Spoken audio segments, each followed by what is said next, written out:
En el video pasado vimos que la pendiente de una recta es igual a la tangente del ángulo que se forma en las abscisas, así que a partir de esa información aprenderemos a calcular la medida de ese ángulo. En este plano cartesiano debemos ubicar un punto en las siguientes coordenadas y luego unirlo con el origen de coordenadas. Vamos a calcular el ángulo que se forma en las abscisas.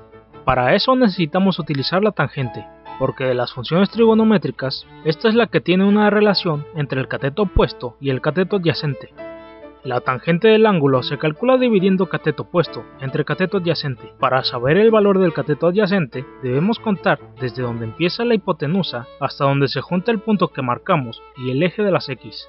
Para calcular el cateto opuesto, debemos contar desde el inicio de la hipotenusa hasta donde se junta nuestra coordenada y el eje de las Y. O sea que la tangente del ángulo, en este caso, es igual a 2 entre 8, y esto es igual a 0.25. Hay que dejar en claro que esta medida que tenemos aquí no es el valor del ángulo. Todavía queda un paso más para poder calcularlo. Queremos calcular el valor del ángulo, así que vamos a despejarlo. Debemos escribir la tangente del otro lado del igual, pero con su operación inversa, que es arcotangente. Ya despejado el ángulo, nuestra operación se lee de esta manera. El ángulo es igual al arcotangente de 0.25. Si la operación se hace desde una calculadora, se debe oprimir la tecla Shift, luego la tecla tangente y luego digitar 0.25. Si se hace desde un celular, hay que seguir el mismo procedimiento, pero en lugar de oprimir Shift, se debe presionar el botón segunda función. Al completar estos pasos, obtendremos un resultado de 14.03. Este resultado son los grados de nuestro ángulo. Veamos otro ejemplo. Esta vez ya no tenemos coordenadas para obtener las medidas necesarias, pero tenemos una ecuación. Al graficar nuestra ecuación, obtenemos la siguiente línea.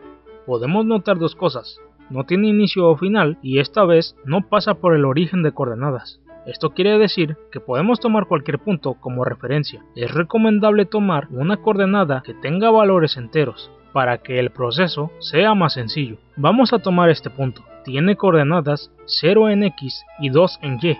Ahora podemos calcular la medida de nuestro ángulo. El primer paso es calcular la tangente. El cateto opuesto mide 2 y el cateto adyacente mide 1. Así que la tangente de este ángulo es 2 entre 1, que da como resultado 2. El segundo paso es despejar el ángulo. Y nuestra operación queda de esta manera. El ángulo es igual al arcotangente de 2. Lo ingresamos en la calculadora y descubrimos que nuestro ángulo mide 63.43 grados.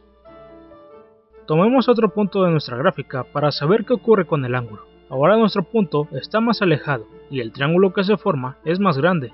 Entonces, el ángulo debe de ser mayor también, ¿verdad? Bueno, pues vamos a comprobarlo. Primero calculemos la tangente del ángulo. El cateto opuesto mide 8, el cateto adyacente mide 4. Al hacer la división obtenemos 2 como resultado.